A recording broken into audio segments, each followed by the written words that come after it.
My parents came from Calcutta, India, to the United States in the 1960s. I guess they were looking for a place similar to Calcutta, tropical, vibrant, lots of people. And naturally, they landed in North Dakota in the freezing snow. My mom's wearing her sari and open sandals, and they're like, "Where am I?" And um, from there, they moved to Duluth, Minnesota, to Ann Arbor, Michigan, where my sister and I were born, and then a suburb of Chicago, Naperville, Illinois.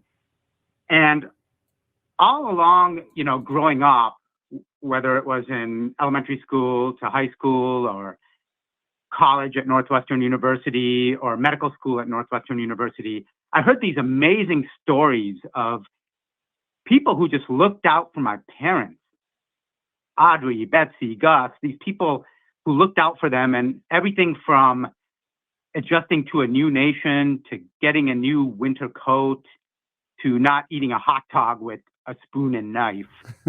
And it was just made me very grateful. And it was always instilled to me to pay it forward to the nation that helped my parents when they came here. So during my medical training, I signed the dotted line and I joined the U.S. Army. Wow. And when was that? Was that after 9/11 that you joined or prior to that? I joined prior to 9/11. I joined in 1995. Okay. And served in the military till 2007. So a total of about 12 years. Wow. So 9/11 happens. The war in Iraq starts. Tell us what it was like on the ground. And you were even protected by Chris Kyle, the kind of world famous sniper that was featured in the movie. I think I can't remember the name of the movie now. I think it was American Soldier. American Sniper. American Sniper. That's right. So what was your time in Iraq like? Well, it was emergency medicine stretched to the limits. I basically was used to a hospital with shelves of supplies and bags of blood to transfuse into people and lots of other doctors who told cheesy jokes, not just me. And all of a sudden I found myself, I practiced fairly comfortably in the United States as ambulances came to us. And then all of a sudden in Iraq, I found myself inside the ambulance, inside a metal armored 577 tracked vehicle with a chain track around the wheels, just jostling around from Baghdad to sections of Fallujah and elsewhere. And I pop out and I found myself on the front line of combat. By front line, I mean forward to the hospital. Like, think of our ambulances and our paramedics on the streets.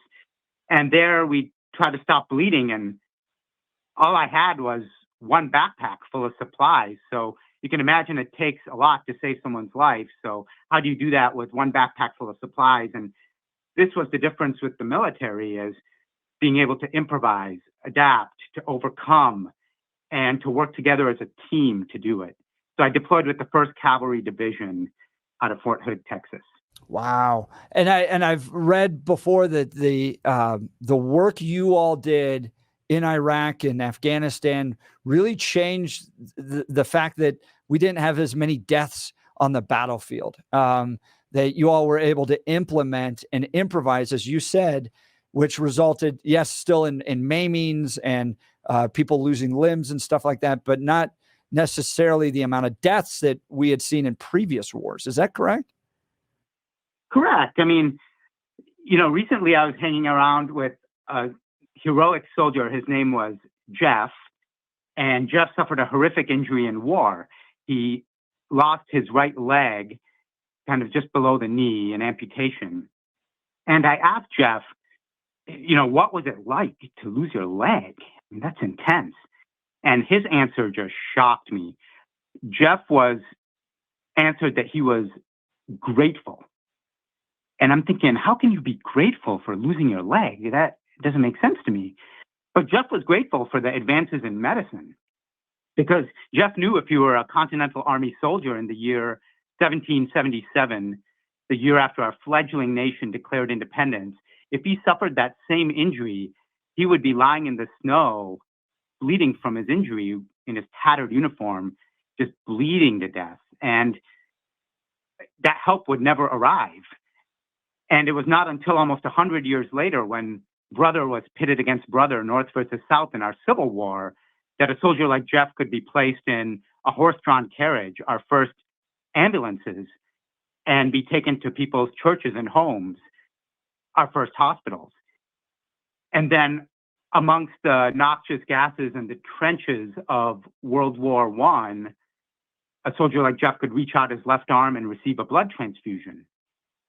And then amongst concentration camps and atomic bombs of World War II, Jeff could receive penicillin. And then there's the Korean War and the jungles of Laos and Cambodia, in Vietnam, where perhaps many of your listeners are listening, a soldier like Jeff could be air evacuated. So our goal on the ground was to hop out of that 577 tracked medical vehicle and just stop bleeding as quickly as possible on that bleeding leg on Jeff, so that if he could survive to the hospital, he would have a 97% survival rate, because the number one cause of preventable death on the battlefield is hemorrhage, or the soldier simply bleeding to death before they make it to the combat hospital. That's an incredible overview of how medicine has changed in our country's history. Dr. Bose, you served and took care of Saddam Hussein when he was captured by American forces. Walk us through what that day was like. Was it an average day that you were working, doing your job, and all of a sudden you're called to something totally unique and historic, or were you prepared for it? Walk us through what that was like and what it was like to treat Saddam Hussein. Sure. At times, I was basically an ambulatory ambulance, where we went to places and treated patients like Jeff. And other times the patients were brought to us to provide care. And when patients arrived, it was never fully accurate what would be coming because of the chaos on the battlefield during the radio call. You'd be getting a call for someone with amputated arm, and then 3 patients would arrive with amputated legs. So it was very chaotic on the battlefield. And when they arrived, I was told a VIP patient would be arriving, and the area was clear except a few key personnel who remained. And I heard the blades of the chopper overhead, and the chopper landed, and the stiff landing of the chopper, it shook me. And 6 men exited the chopper aside an elderly man in a wheelchair, blindfolded and restrained. And then the wheelchair approached, and there was a man, mid-60s, disheveled, salt and pepper beard. And the guards, they untied his restraints, they undid his blindfold, and he stood. And I looked up and I saw a man standing 6'1", a man who was responsible for the death of thousands of people, had been on the run for months, and who'd ruled a country into ruin. And before me was the former president of Iraq, Saddam Hussein. He looked at my weapon, which was holstered to my side, and he muttered something in Arabic. And I could feel the tension and the pressure. And I looked to the guards, and they said nothing. And so I introduced myself like I introduce myself to any patient. Hi, I'm Dr. Bose. And it really taught me the importance of focusing on your mission. You have to put aside what may be distracting you, and you have to focus on your mission, no matter how stressful it may be. And that's what this taught me. Wow. What was his response to you? You introduced yourself, you began to treat him. What was his demeanor? What was his personality? What was that like? A lot of my training was in Chicago, sometimes inner city Chicago, where you would have, gang members come in, violent patients after shootings, and we're trained for that. And even where I practice now in West Texas at Medical Center Hospital, we cover 38,000 square miles of land. I mean, people have a tough time putting their mind around that. It's the largest U.S. geographic coverage by any hospital system in the United States. We're ready for violent patients, and whether it's sedating them or restraining them or whatever we have to do. So I was ready to do that, but I didn't need to. He was more cooperative than I expected, and maybe his impending fate was on his mind. And it was basically a medical checkup before he was placed in detention. And what did you find in the medical checkup? He had been living. Well, he'd been living in like a hole for a few months, hadn't he? Yeah, he'd been on the run for months. He was found in a hole, and he was obviously disheveled from that, a bit dehydrated. And there are certain things I'm allowed to say and certain things I'm not allowed to say. But our goal medically wasn't as challenging. It was a checkup to make sure everything's okay before detention. Whereas with our heroic soldiers, we would see, amputations and eyeball injuries and intense, cuts and wounds. So in that end, it wasn't medically challenging, but it was just doing your duty and focusing on the mission. And how long did you spend with him before he was taken away to detention? And then did you see him again after that, or was it just that initial care that you provided? Sure. Possibly about 8 to 10 hours in a room with him. Really? And, 8 to 10 hours? Yeah. I mean, I've never, thing... I know some doctor appointments can be long. That's a really long appointment.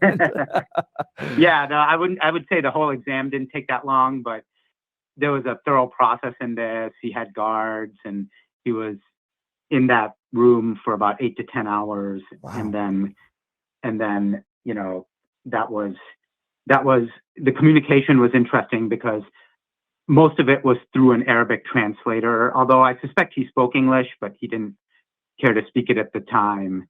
And, although this gets a lot of attention, I really like to emphasize the things that don't get attention, like the unsung heroes that are featured, not only in Desert Dock, working in that busy hospital system, but in the military, these soldiers you never hear about, and the acts of heroism that they perform, and the human spirit that keeps them going. Yeah, let's talk about that. You've continued to serve soldiers, even though you're a veteran now. You have a nonprofit called The Battle Continues. People can find information about that at thebattlecontinues.org. What is this organization? What do you all do for veterans? Sure. After this 15-month combat tour in Iraq, intense, Baghdad, Fallujah, the key moments of Najaf, Iraq, and these soldiers, they come back, and I realized that the battle still continues for them. It's not that they just assimilate back. And it motivated me to start The Battle Continues. It's a 501c3.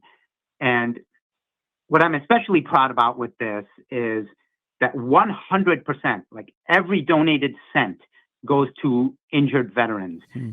And I cover the administrative fees and put bread on my table as an emergency physician and various business ventures. And I've been fortunate to have that. So I cover the administrative fees, and all donated dollars go to the injured soldiers. So basically it's very simple. People donate into a glass fishbowl. It's a 501c3 nonprofit charity. And then our board of directors chooses injured veterans to provide care to and to help them with their medical bills. And what kind of care are you providing to veterans today? What are kind of the issues that they're facing? Veterans face everything from physical to mental ailments. So whether it's Jeff with the amputated leg or someone with invisible wounds where you can't really see a visible wound, but those are still serious injuries, those mental abrasions, whether it's post-traumatic stress or, suicidal ideation or whatever it is, we try to provide that help. And it's just kind of my way of trying to give back without without getting shot at, which is a lot more pleasant. I bet. What kind of care do you provide for folks facing this? Could it be medical? Is it housing? Is it experiences? What do your donations do to help the veterans? We help them with their medical bills. So it's as simple as that. And, Right. you know, it's because it's kind of a side charity I have. You know, I'm still a practicing emergency physician, practice in a very busy region in West Texas and Odessa. And, you know, I'm the medical director for EMS, so all the paramedics in Odessa. And the hospital system does cover 38,000 square miles of land. It's busy. So, you know, my thing with this charity is just keeping it simple, where people donate and we just cut the check, and that's what we're trying to do. And if anybody's interested in helping and doing it in a further manner, we're welcome to that. Yeah, the website is thebattlecontinues.org, thebattlecontinues.org. All right, you've even got your own reality television show. I guess it's kind of, well, it's reality in the sense it's reality of what's happening in a hospital. It's called Desert Doc, and it's on Prime Video. Tell us about this streaming series.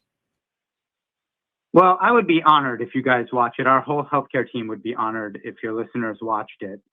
It's basically, I would say it's a misnomer to call it my reality series. I mean, it's covering an entire team of people. And although somehow the producers put me on the thumbnail, I mean, this is a hospital system, and the unique thing about this show is it's an intense behind the scenes, unveiling the curtain look into emergency medicine stretched to the limits. And it is not a reenactment. So obviously viewer discretion is advised, but you know, as a combat physician in the U.S. Army in the deserts of Iraq, I faced brutal conditions, and then come back and I'm working with an amazing team to deliver aid to the deadly deserts and oil fields of West Texas. So you'll get to see everything, and it's amazing, you know, the patients consented. So this is not reenacted. Everything from trauma, oil field injuries, gunshot wounds, to the opioid epidemic. And then it zooms out to areas such as Calcutta, India, you know, quaint villages in Mexico, or even policy in Washington, D.C. I think people will find it fascinating because, unfortunately, you know, we're all one step away from an emergency. What I realize when I'm in the emergency room is nobody expects to be there that day. It's just they end up there, and it's good to educate yourself and see what it's like behind the scenes of an emergency room. And, you know, I hope everybody will watch Desert Doc, which is exclusively on Prime Video. Yeah, tell us a little bit about the hospital system that you're working with in Odessa, Texas. You mentioned some of the issues you're facing, oil field work, injuries that happen out there in the oil field, shootings. Tell us about the hospital system, and why did you choose Odessa after you've been to Iraq? You're from North Dakota. You went to Northwestern. You've been all over the country, and now you've settled in Midland, Odessa, Texas. So how'd you get there? And tell us about the system that you're serving in. Sure. You know, one thing I really realized in the military was the impact that we all can make. I mean, we all have some sort of skill set. And, you know, what really struck me is one day in Iraq where it was a religious holiday. And this changed my whole mentality, and probably is why I'm in Odessa. It was like a religious holiday, thousands of people marching the street, the faithful, the hopeful, the committed. But in this crowd in Iraq were a group of a dozen men strapped with bombs. And nobody knew their terrible plan, and nobody knew what they were up to. And then, boom, all of a sudden, the ground shakes beneath my feet, and the hot desert dust burns my nose, and the dust settles, and I see bodies lying everywhere. People, you know, these are the dead and the injured. And I was thinking, who do I go to next? There's so many patients. Who will I be able to treat? And this became like a flashbulb moment for me where everything was moving slow motion. And I saw the medics, and they were placing airway devices and chest seals and saving people. And I couldn't get to everybody, but the medics were there. And I was so thankful to God that we could train those medics. And by training the medics, I'd essentially multiplied myself. And that concept of multiplying yourself, whatever that skill set is, whether it's medical or whatever, is what brought me to Odessa. Because I saw the impact in a place where, we even staffed a hospital in Fort Stockton, Texas. That's Pecos County Memorial Hospital. And then the big hospital is Medical Center Hospital in West Texas in Odessa. Amazing hospital system, amazing people and nurses. And here's a place you can multiply your team and you can help so many people. I mean, there are people who go 7 hours just to reach pavement. And we still need to provide care to these people. So when you're encompassing 22 counties, 38,000 square miles, the size of the state of Indiana, you have to figure out how to do this. And it drew me because of the impact that the team has there. And the entire team, like saving someone on the battlefield, everybody says, "Doc, you saved that patient." But it wasn't just a doc. I mean, it took the person carrying the stretcher. It took the person who flew the helicopter. It took the person who filled the fuel on that helicopter. And none of those jobs are any less important. And heck, I mean, the custodian probably saves more lives than anyone by preventing infection. So just working together as a team in Odessa, in Fort Stockton, being able to reach those rural areas, being able to make an impact, that's what drew me there. And the way that, this hospital, which is just like this modern spaceship that landed in West Texas that can do amazing, top-notch care, despite the rural areas that surround it that struggle for care. So this was, the team there was doing amazing work, and it drew me there. Talking with Dr. Sudip Bose. He's the featured physician on Desert Doc, now streaming on Prime Video, EMS medical director in West Texas, and a veteran combat surgeon. He was there to care for, which is wild. That's a wild word to say, care for Saddam Hussein after he'd been captured, but that's who we are as Americans. So Dr. Sudip Bose, we got a few text messages here. People just celebrating and lauding your service to our country. Thank you for what you did to save lives in Iraq. Thank you for what you're doing to serve people in West Texas now. Thank you for your parents. We celebrate immigrants who come here and produce children like you that have done great things for this country. So across the board, you've been a gift to this country, and we appreciate you taking time to be on the Jeff and Bill Show. Thank you so much. And I hope you and all the listeners will keep their inner army strong by staying physically and mentally healthy. This is important. We have one vehicle to make it through this journey called life, and that's our human body. Take care of it. Stay healthy, guys. Sounds like spoken like a true doctor. You can visit his website, docbose.com. That's DOCBOSE.com, and get avenues to all the different projects that he's a part of. So go to DOCBOSE.com.